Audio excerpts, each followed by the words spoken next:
Okay, Mr. Jawad in London, I presume you wanted to have a comment in this because you were nodding your head there, so you were shaking your head actually. So what is your take on these statements that are being made? Well, I mean, the Sadr movement, actually, the trend within the Sadr movement, they've been consolidating their influence, actually, and what's in their favor, what's worked in their favor, is their outspoken criticism of the occupation of Iraq. They stood very firmly against the SOFA agreement, and their members in parliament kicked a lot of fuss about it, and I think that gained them a lot of support. And also they mark the anniversary of the occupations every year, and their slogans, their statements always against the occupation, they wanted the end of the occupation as soon as possible, while other political forces seems to be at each other's throats, criticizing each other, but at the same time not even criticizing the American presence in Iraq, like if the American is going to leave Iraq in the next week or so as well. So that's supported the argument of Sadr movement that actually the crucial issue facing the Iraqi people is the issue of the occupation and rebuilding, reconstructing Iraq, ending the corruptions and so on, and also to have a patriotic stance in regard to Iraqi positions in the Middle East as well, without interference from regional powers. All regional powers interferes in the Iraq affair at the moment. Some of them being allowed by the political forces in Iraq actually to intervene in our affairs, and some of them actually are financing even terrorist activities that's taken place in Iraq as well.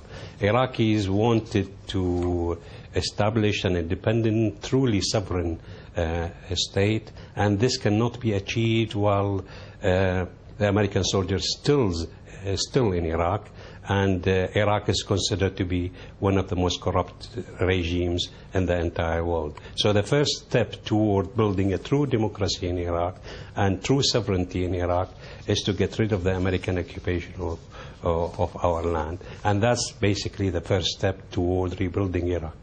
Okay, Mr. Jawad, you made some remarks there, but now I want to focus your attention to the race between Nouri al-Maliki and Iyad Alawi. How do you see the situation for Iyad Alawi's bloc now?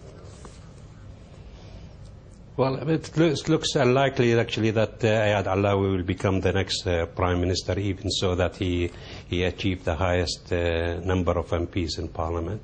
We've seen in the past few days actually a strong move toward allying the Iraqi Patriotic Alliance, which is by a Sadrist and Al-Hakim and Al-Ja'fari as well, to have a merger with the state of law list in Iraq. That will give them not the absolute majority which they required actually to forming the new government, but at least it puts them in a good positions to have further alliance either with the Kurds or with the smaller groups in parliament. Probably they could reform the government and establish the premierships in Iraq. Okay. Whether as al-Maliki is the favorite candidate, I'm not sure about that, because there are objections within the Iraqi Patriotic Alliance against al-Maliki being the prime minister again, because what he's done, especially in regard to Sadrist movement and the war he waged on them in the past few years. Okay, the last question to Mr. Ghambar. Now, if you could very briefly, Mr. Ghambar, tell us what's your view on this, because Mr. Alawi has allegedly been linked to former Ba'athis, and now some of it are even saying one of his parents is not Iraqi. So what's that all about?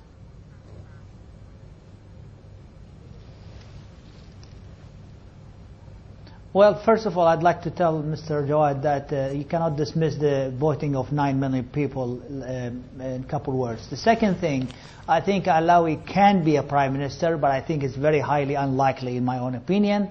I think his list is very controversial.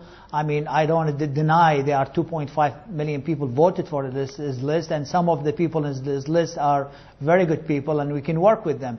But I think, generally speaking, he has a very difficult task, And forming a government requires 2/3 of the parliament to choose the president, and then 50+1 to choose the prime minister. And I don't think Allah could pull this out at this stage with his list, with this controversial list.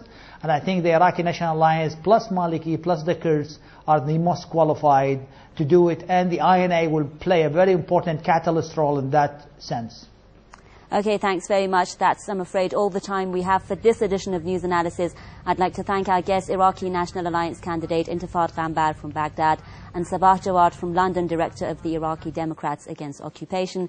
Thanks for staying with us here on Press TV, and stay tuned for the international news up next from me, Homar Lezgi, and our team here in Tehran. It's goodbye for now.